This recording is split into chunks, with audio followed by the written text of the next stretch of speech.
بسم الله الرحمن الرحيم. الحمد لله رب العالمين والعاقبة للمتقين والصلاة والسلام على سيد الأنبياء والمرسلين محمد وآله وصحبه أجمعين. أما بعد، أعوذ بالله من الشيطان الرجيم. بسم الله الرحمن الرحيم. من عمل صالحا من ذكر أو أنثى وهو مؤمن فلنحيينه حياة طيبة. صدق اللہ العظیم. گرامی قدر معزز حضرات، الحمدللہ آپ کا یہ پروگرام خوش اسلوبی کے ساتھ جاری ہے.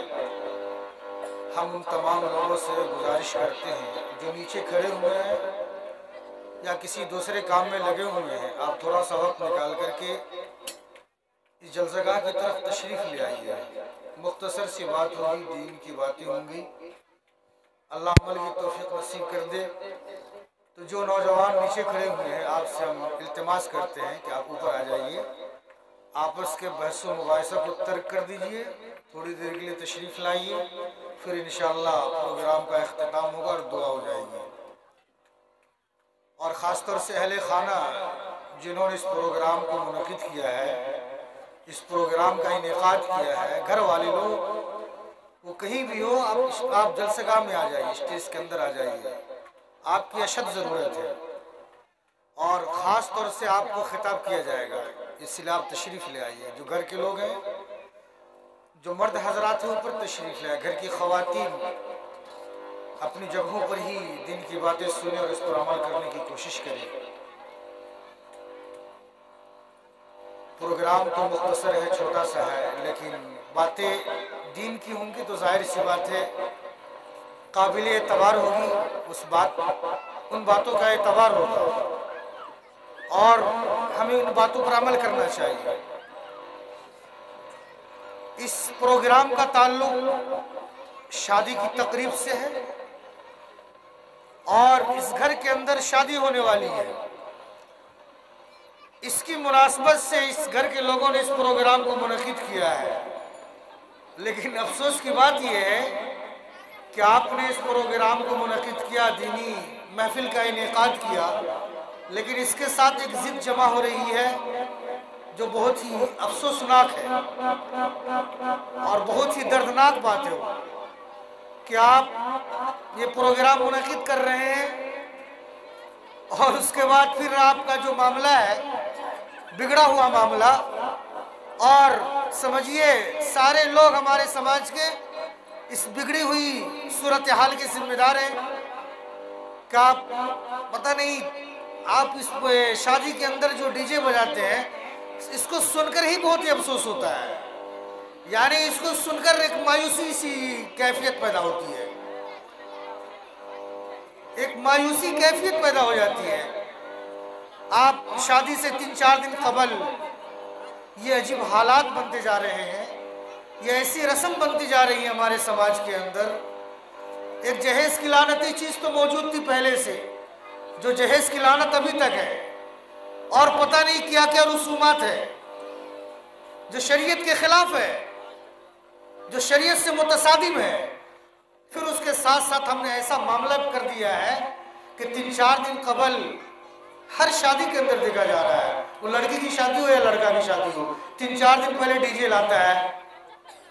گھر کا کون لاتا نہیں لاتا ہے، سارے لوگ اس کے ذمہ دار ہیں. باپ بھی ذمہ دار، بیٹا بھی ذمہ دار، اس کی ماں بھی ذمہ دار. ارے بھائی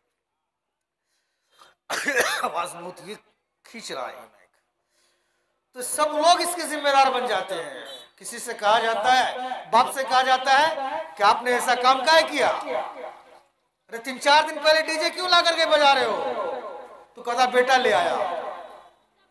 بیٹا سے پوچھو تو کہتا باپ ذمہ دار، اور باپ سے بیٹا سے پوچھو تو کہتا ماں ذمہ دار. یعنی ایک دوسرے پر ذمہ داری ٹالتا ہے. اور کچھ نوجوان کہتے ہیں ہمارے دوست کی خواہش تھی، ڈی جے بجانا ہمارے دوست کی خواہش تھی. مطلب ایسے حالات ہیں کہ جز بنا دیا ہے. یعنی آپ نے اپنی شادی کے اندر ڈی جے بجانے کو ایک جز بنا دیا ہے. یعنی ایسا محسوس ہوتا ہے کہ اگر ڈی جے نہیں بجائے جائے تو ہماری شادی ادھوری ہو جائے گی، ناقص رہے گی. یہ کتنی غلط سوچ ہے ہماری، کتنے غلط افکار ہیں ہمارے اس بارے میں۔ تو ایک دن آپ علماء کرام کو بلاتے ہیں، مجلس سجاتے ہیں، اس کے اندر آپ کو سمجھایا جاتا ہے کہ بھائی ڈی جے مت بجائیے۔ مولانا عارف صاحب نے بھی کہا ہوگا آپ کو اس سے پہلے ڈی جے کے تعلق سے، اور ہم بھی کہہ رہے ہیں آپ کو وہی بات، اس لیے کہ اس کے مطلب اس کو رہتے ہم دوسرا موضوع پیش ہی نہیں کر سکتے آپ کو۔ اس سے پہلے بھی پروگرام ہوا تھا اس طرح، شادی میں ڈی جے بج رہا تھا، تو ہم نے یہی موضوع رکھا تھا کہ تم چند گھر کے لیے جو مولانا کو بلا لیتے ہو، علماء کرام کو بلاتے ہو، اس کے ان کے بیانات کو سنتے ہو، پھر ان کے جانے کا پھر وہی گانا، پھر وہی ڈی جے، یہ تو اس کی توہین کر رہا ہے۔ اس کا مطلب یعنی دین کی کوئی احترام نہیں ہے ہمارے اندر، کوئی اس کا احترام نہیں ہے۔ علماء کرام کو ہم نے کھانا کھلا دیا، ہدیہ دے دیا، اور بڑے احترام کے ساتھ ان کو روانہ کر دیا، پھر صورتحال صبح ہو کر کے بگڑ گئی، پھر بجانات میں یعنی ہم نے دین کو سمجھنے کی کوشش نہیں کیا۔ نہ خواتین سمجھ رہی ہیں، نہ گھر کے لوگ سمجھ رہے ہیں، نہ گھر کے افراد سمجھ رہے ہیں کہ ڈی جے کی حرمت، ڈی جے بجانا یہ غیروں کا طریقہ تھا۔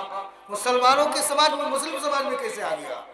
یہ غیروں کی تہذیب مسلم سماج کا حصہ کیسے بن گئی؟ یہ سب سے افسوس کی بات ہے۔ اور یہ دیکھ کر کے مطلب ہمیں کچھ سمجھ میں نہیں آتا کہ کون سا موضوع اختیار کیا جائے۔ 4 دن پہلے لوگ ڈی جے بجاتے ہیں، اور اس سے معلوم ہے اس کے مفاسد، اس کے نقصانات۔ مثال کے طور پر آپ ڈی جے بجاتے ہیں، اس کے اندر گانے بجائے جاتے ہیں، اور گانے مطلب طرح طرح کے بجتے ہیں۔ ہمارے سماج میں جوان لڑکے لڑکیاں ہیں، اور اس طرح کے گانے مطلب سننے کے باوجود اس کے اندر عجیب کیفیت طاری ہوتی ہے، گناہ کے خطرات بڑھ جاتے ہیں، اس کے مفاسد ہے، اس کے نقصانات ہیں۔ اور آپ راتوں رات میں ڈی جے بجاتے ہیں، کچھ لوگ آرام کرتے ہیں، سوئے ہوئے رہتے ہیں، آپ کھل کر کے ڈی جے بجا رہے ہیں۔ یعنی آپ کی شادی کے اندر آپ کے ڈی جے میں وہی گانے بجتے ہیں جو ہم نے غیروں میں دیکھا ہے، ہندوؤں میں ہم نے دیکھا ہے، یعنی وہ گانے ہمارے سماج میں بجائے جا رہے ہیں۔ بتائیے کتنے افسوس کی بات ہے۔ یہی وجہ ہے کہ جمعہ کے جو بیان ہوتا ہے وہ اثر نہیں کر رہا ہے، آپ پر اثر نہیں کر رہا ہے، دین اثر نہیں کر رہا ہے، قرآن و حدیث کی بات اثر نہیں کر رہی ہے، اس لیے کہ آپ نے اس کو عجیب شکل دے دیا ہے۔ ابھی یہاں سے اٹھ کے چلے جائیں گے، دعا ہو جائے گی، پھر دیکھیے ڈی جے بجائے گا۔ ابھی پہلے ہی شادی ہوئی، اس سے پہلے وہاں بھی ڈی جے بج رہا تھا، دن رات ڈی جے بجا رہا۔ کون کو کیا تکلیف ہو رہی ہے، کس کو تکلیف پہنچ رہی ہے اس کے ذریعے، ہم اس کا بالکل خیال نہیں کرتے ہیں۔ تو ایذا دینا، ایک دوسرے کو تکلیف دینا، یہ شریعت میں حرام ہے، ارے دین میں حرام ہے۔ جس مذہب کے آپ متبع ہیں، جس مذہب کو ہم مانتے ہیں اسلام میں، ایک دوسرے کو ایذا دینا حرام ہے۔ آپ کو معلوم ہے ایک جگہ ڈی جے بج رہا تھا، اس کی آواز کی شدت سے ایک شخص کا ہارٹ اٹیک ہو گیا۔ کب بتائیے؟ یعنی آپ کے ڈی جے نے کسی کی جان لے لیا۔ کتنی شرمناک بات ہے یہ، کتنی شرمناک بات ہے یہ، اور کتنی غلط بات ہے یہ کہ آپ ڈی جے اس طرح بجا رہے ہیں کہ کسی کا ہارٹ اٹیک ہو جا رہا ہے اس کی آواز کی شدت کی وجہ سے۔ اور کہیں پر سننے میں آیا خبر کہ ڈی جے کی آواز کی شدت کی وجہ سے دیوار گر گئی، دیوار پھٹ گئی۔ آواز میں ایسی شدت، یعنی اتنی سختی پیدا کر دی جاتی ہے کہ پوری بستی کو سناتا ہے، ڈی جے بجا کر کے پوری بستی کو سناتا ہے کہ ہم ڈی جے بجا رہے ہیں، ہماری شادی ہو رہی ہے، ہمارے گھر میں دیکھو گانے بج رہے ہیں۔ بدتمیز ہو تم لوگ۔ حدیث شریف کے اندر کیا کیا گیا ہے؟ جو مہذب نظام ہے نکاح کا، مہذب سسٹم ہے شریعت کے اندر، اس کو تم نے سمجھا نہیں، اس پر عمل کرنے کی کوشش نہیں کیا۔ اس نظام کو تم لوگوں نے بدل دیا، شریعت کے سسٹم کو بدل دیا ہے، اسلامی تہذیب کو بدل دیا ہم نے۔ خاص طور سے ہماری خواتین جو گھر کے اندر روپوش ہے، پردہ نشی ہے، ہماری ماں اور بہنیں، آپ سے مخاطب ہے، آپ اس پر زور دیتے ہیں، آپ سے شکایتیں آتی ہے کہ آپ اپنی اولاد کو کہتے ہیں کہ ڈی جے لاؤ، ڈی جے بجاؤ، گانے بجاؤ، آپ دوسرے کو دعوت دے رہے ہیں۔ گھر کی خواتین اس کی بھی ذمہ داری ہے کہ آپ اس گناہ کو روکیے. اور سب سے بڑا ذمہ دار تو اس گھر کا باپ ہے. باپ نے ایسی حالت بنا لیا آپ کی، اپنی حالت ایسی بنا لیا ہے کہ باپ کی بات اولاد نہیں مان رہی ہے. بیٹا باپ کی بات نہیں مان رہا، کہتا چھوڑیے. یعنی عجیب انداز میں وہ باپ سے بھی بات کرتا ہے. باپ کا بھی بات کا احترام نہیں کرتا ہے وہ. یعنی جس باپ نے اس کو جنم دیا، جس باپ کے توسط سے وہ دنیا میں قدم رکھا، اس باپ کا بھی احترام نہیں کرتا ہے وہ. اگر ان کے باپ کو، ان کے والد کو سمجھایا جاتا ہے کہ آپ اس پر روک لگائیے، قدغن لگائیے، تو کہتا میرا بیٹا مانتا نہیں ہے. تو پہلا ذمہ دار تو وہی ہے کہ اس نے بیٹے کی صحیح تربیت نہیں کیا، بیٹے کو دل میں دین نہیں سکھایا، اس کو احترام نہیں بتایا کہ ماں باپ کا کیا احترام ہے، اس کی کیا عزت ہے، اس کی کیا قدر و قیمت ہے، اس کی کیا منزلت ہے. وہ بیٹا، باپ نے بیٹے کو بتایا نہیں، آج اس کی بات نہیں مان رہا ہے. تو باپ بھی ذمہ دار ہے، بیٹا بھی ذمہ دار ہے. بہت ہی افسوس کی بات ہے. اگر ہمارے سماج کے اندر یہ صورتحال رہی تو اس سے ہم اندازہ لگائیے. المسلم من سلم المسلمون من لسانه ویدیہ، حدیث شریف جو بیان کی گئی ہے کہ مسلمان وہ کہلاتا ہے جس کی زبان سے، اس کے ہاتھ سے دوسرے مسلمان امن و امان میں رہے، کوئی تکلیف نہ ہو ان کو، کوئی پریشانی نہ ہو. اور ہم ایک دوسرے کو تکلیف دیتے ہیں. اور اصل میں یہ ایک دکھاوا ہے، ایک دکھاوے کے طور پر انسان اس کو اختیار کرتا ہے. اور اس کے اندر ریاکاری آ جاتی ہے، شہرت پیدا کرنا چاہتا ہے یہ ڈی جے بجا کر کے. اس لیے ہمیں پہلی فرصت کے اندر ہمیشہ سمجھایا جاتا ہے، بار بار سمجھایا جاتا ہے، باضابطہ اعلان بھی کیا جاتا ہے کہ بھائی اپنے سماج میں ڈی جے کو رکھیے. بلکہ باضابطہ ہم نے پورے سماج کو ذمہ دار کہہ دیا تھا کہ پورا سماج، جتنے بھی سماج کے اندر ہیں، دانشور ہے، اہل علم ہے، ذمہ دار ہے، سب سے کہا تھا میں کہ تم لوگ اگر اس پر قدم نہیں بڑھائے تو تمام کے تمام ذمہ دار بنو گے اس کی. ہر چیز کے تم فیصلے لیتے ہو، ہر چیز کے مشورے کرتے ہو، اور جہاں پر جرائم ہو رہا ہے، گناہ کے کام ہو رہے ہیں، اس کے بارے میں کوئی فیصلہ نہیں لیتے تم لوگ. کتنے افسوس کی بات ہے یہ، کتنی شرمناک بات ہے یہ. اس لیے ہمیں سب سے پہلے کیا کرنا ہے؟ ڈی جے مت بجائیے. یہ پہلی فرصت میں اس کو روکنا ہوگا ہمیں. اور یہ رسم بن گئی ہے ہمارے یہاں، نہیں ماننے کے لیے تیار نہیں ہے. اب کس انداز میں سمجھایا جائے گا وہ تو آپ ہی بتائیے. علماء کرام دین اسلام کی روشنی میں، قرآن و حدیث کی روشنی میں آپ کو سمجھا سکتے ہیں. آپ سے تو جنگ نہیں کر سکتے ہیں. وہ آپ کو محبت میں اخلاقی فریضہ سمجھتے ہوئے، دین کی دعوت دیتے ہوئے آپ کو سمجھایا جائے گا کہ یہ کام مت کیجیے. اس کے اندر فضول خرچی بھی پائی جاتی ہے. اب یہ بتائیے، یقیناً اس میں کوئی شک نہیں ہے کہ یہاں کی غربت کو دیکھ کر کے افسوس ہوتا ہے، یہاں کی غربت و افلاس کو دیکھ کر افسوس ہوتا ہے. یہ وہی باتیں ہیں جو ہم جمعہ میں کرتے ہیں، اسی کو دہرا رہے ہیں ہم آپ کو. یہاں کی غربت و افلاس ایسی ہے جو قابل افسوس ہے. لیکن وہی غریب آدمی لون پہ پیسہ لاتا ہے، اٹھاتا ہے، سود پر پیسہ اٹھاتا ہے اور شادی میں خرچ کرتا ہے، اور اس میں ڈی جے بھی لاتا ہے. وہ کم وقت کیسا بدبودار انسان ہے وہ، کتنا تعفن پھیل رہا ہے اس کے اندر کہ تم غریب ہو، تمہاری غربت پر دوسرے کو افسوس ہے، اور تم اپنی شادی کے موقع پر کیا کر رہے ہو؟ لون پر پیسہ لا رہے ہو. سود تو حرام ہے شریعت کی روشنی میں، لین دین دونوں حرام ہے. تو لون پر جو پیسہ لا رہا ہے تو سود پر تم پیسہ بڑھو گے، حرام پیسہ دو گے، سود کا کام ہوا. ایک گناہ تو یہ ہوا. دیکھو، ایک گناہ دوسرے گناہ کے راستے کو کھول دیتا ہے. اب تمہارے اندر وہ صلاحیت نہیں، استطاعت نہیں، غریب ہو، تم کو یہ کرنے کی کیا ضرورت تھی کہ لون پر پیسہ لایا، شادی کیا، ڈی جے بجایا. افسوس کی بات ہے. یہ چیز دیکھنے کو مل رہی ہے، اسی لیے اس بات کو کہی جا رہی ہے. باتوں کا ہمیں اس پر روک لگانا چاہیے. بہت سارے لوگ ہیں جن کی معیشت کمزور ہے، بے روزگاری ہے، ان کے پاس روپے نہیں ہے. اب وہ شادی کے اندر ایک تو جہیز کا معاملہ ہو گیا، جہیز کی وجہ سے لڑکی والے پریشان ہیں، اور دوسرا یہ معاملہ جو رسوم ہے، خرافات ہے، جس میں فضول خرچیاں ہیں، یہ چیزیں ہمارے سماج میں پائی جا رہی ہے۔ آپ بتائیے، جن پیسوں کے ذریعے آپ نے محنت کیا، محنت سے کمایا، ان پیسوں کے ذریعے اپنے بچوں کی تعلیم کے انتظامات کرتے، بہتر سے بہتر آپ کے بچوں کو تعلیم دی جاتی تاکہ آپ کا بچہ آگے چل کر ایک ہونہار طالب علم بنتا، آپ کی قدر کرتا، اپنے والدین کی قدر کرتا، سماج والوں کی قدر کرتا، پورے سماج کے لیے وہ یوزفل بن جاتا۔ آپ ان پیسوں کو وہاں اگر خرچ کرتے تو وہ آنے والے آپ کا جو مستقبل ہوتا، آپ کے مستقبل کی تعمیر ہوتی، لیکن ہم اس کو سننے کے لیے تیار نہیں ہیں، اس پر عمل کرنے کے لیے تیار نہیں ہیں۔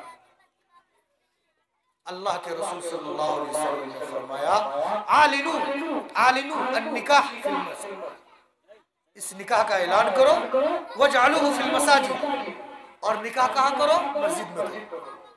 یہ حدیث شریف ہے، یہ اسلامی تعلیم ہے، اسلامی تعلیم ہے۔ آج کتنی شادیاں بتائیے ہمارے یہاں جس تقریب کا انعقاد مسجد میں ہوتا ہے، آپ بتائیے۔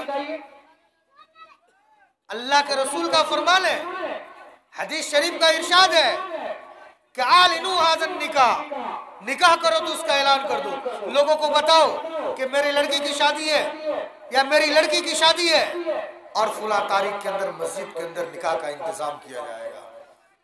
کیا یہ صورتحال ہے ہمارے یہاں؟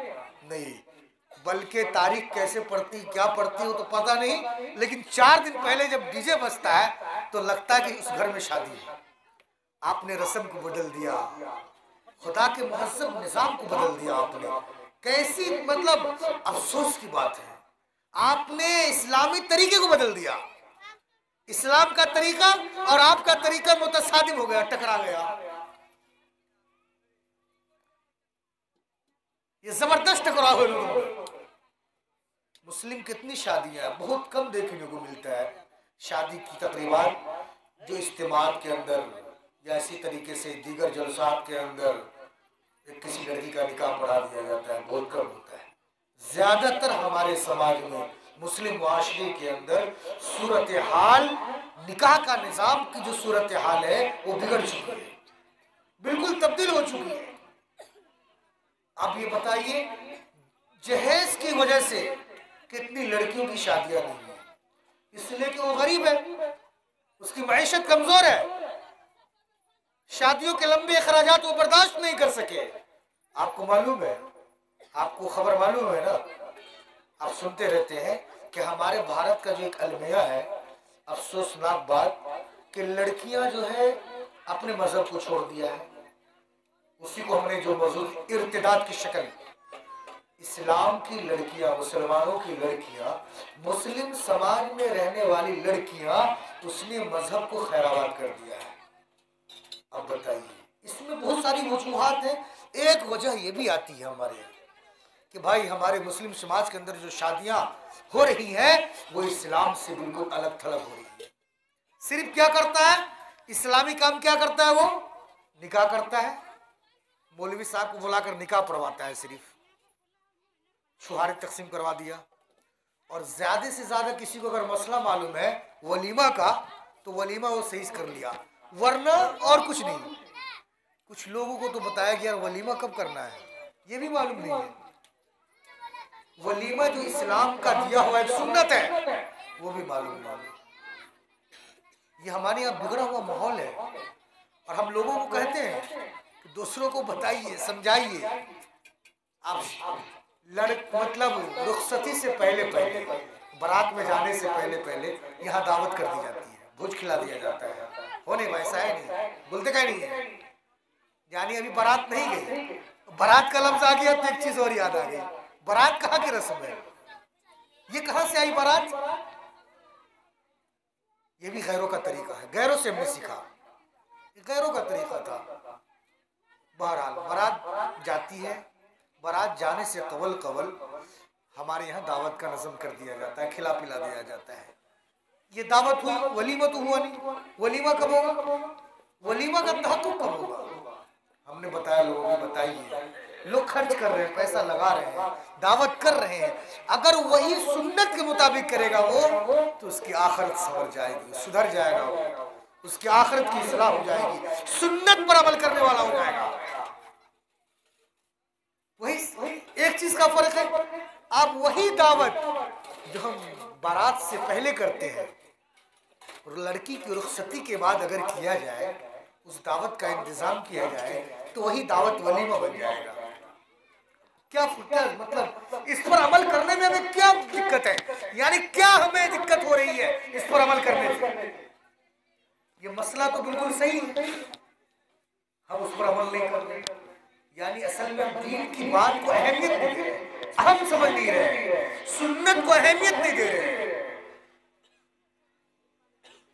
تو آپ بتائیے ہمارے حالات، یعنی اگر ہمارے اعمال ایسے ہی رہے، ہم نے شریعت کو اپنے سماج کے اندر نافذ نہیں کیا، 2 جمعہ سے یہی موضوع بنا ہوا ہے جمعہ میں ہمارے، کہ قانون شریعت ہمارے سماج کے اندر کیسے نافذ کیا جائے۔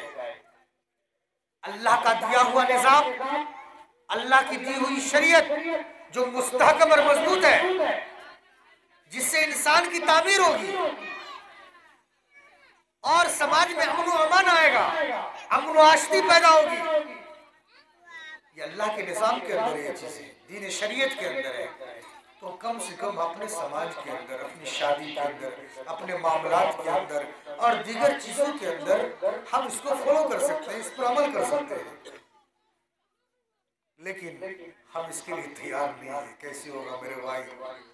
یہی ایک چیز ہے قرآن و حدیث اور علماء کی اس پر محنت ہے کہ عوام جو ہمارے بھارت 30 کروڑ عوام، ہر جگہ مختلف شہر کے اندر، مختلف ریاست کے اندر، اسٹیٹ کے اندر اس بات پر کھل کر بحث ہو رہی ہے کہ اس 30 کروڑ کی آبادی کو متحد کیا جائے۔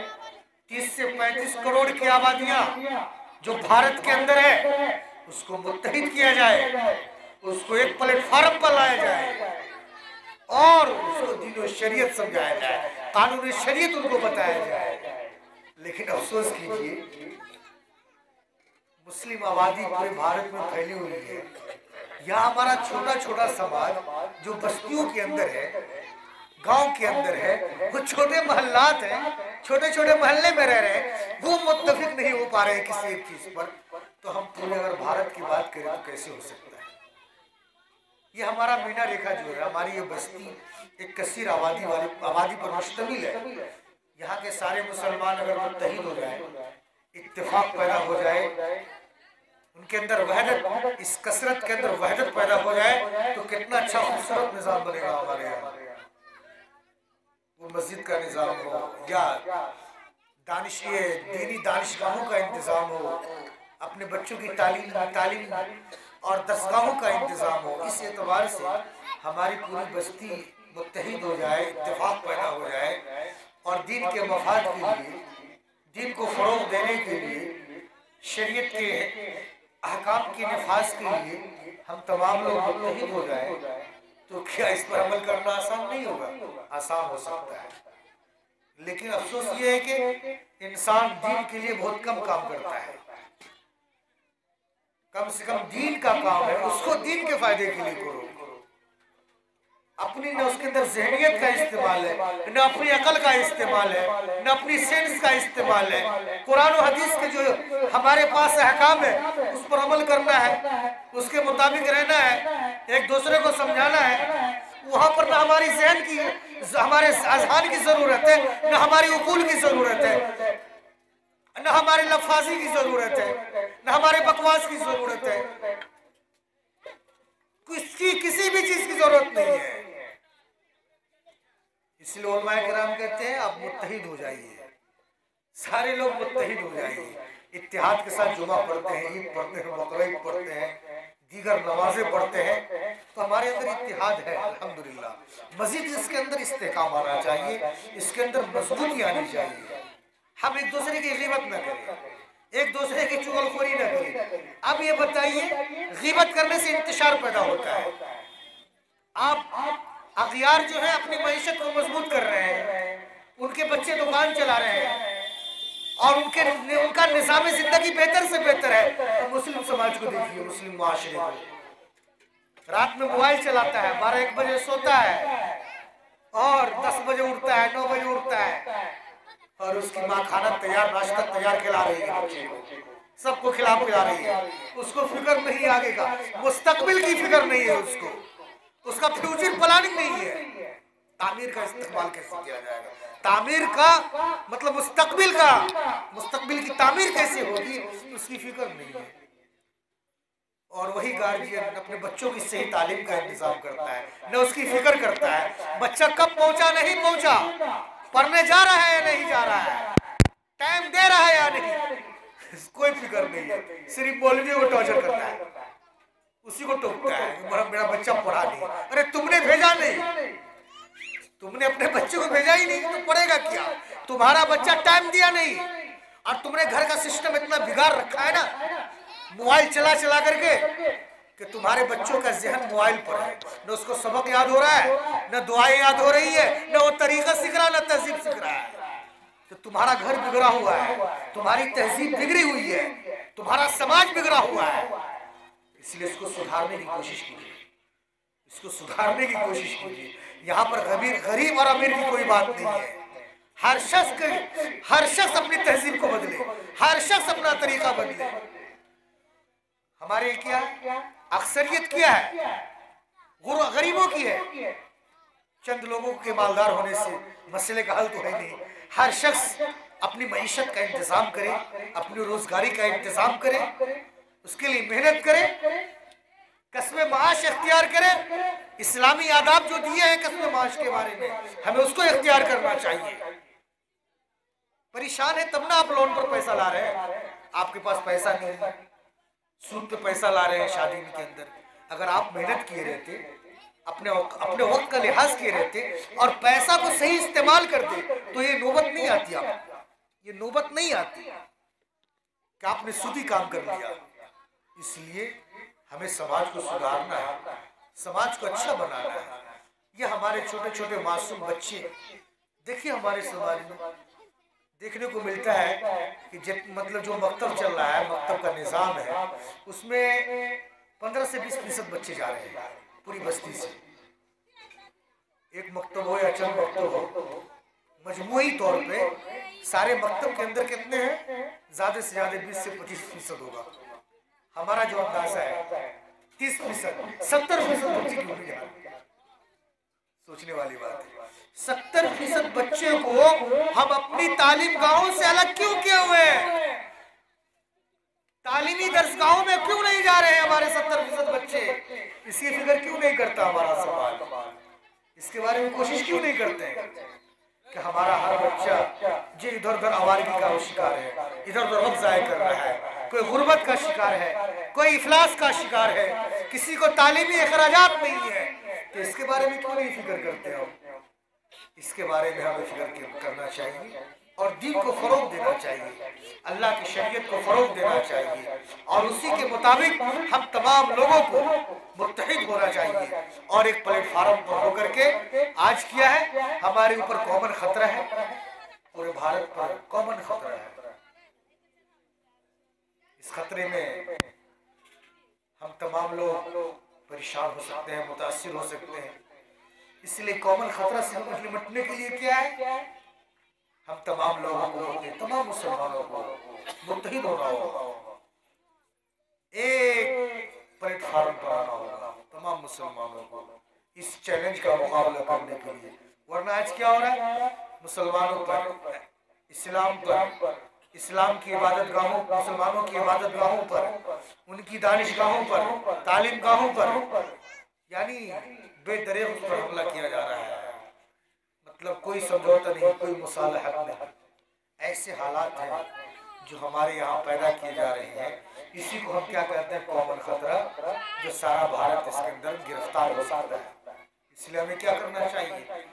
اللہ کی شریعت کو نافذ کرنا چاہیے۔ ہم نے اپنے نکاح کے اندر غیروں کے طریقوں کو اختیار کر لیا، اسلامی طریقے اختیار کرنے چاہیے۔ کیا ضرورت تھی ہمیں؟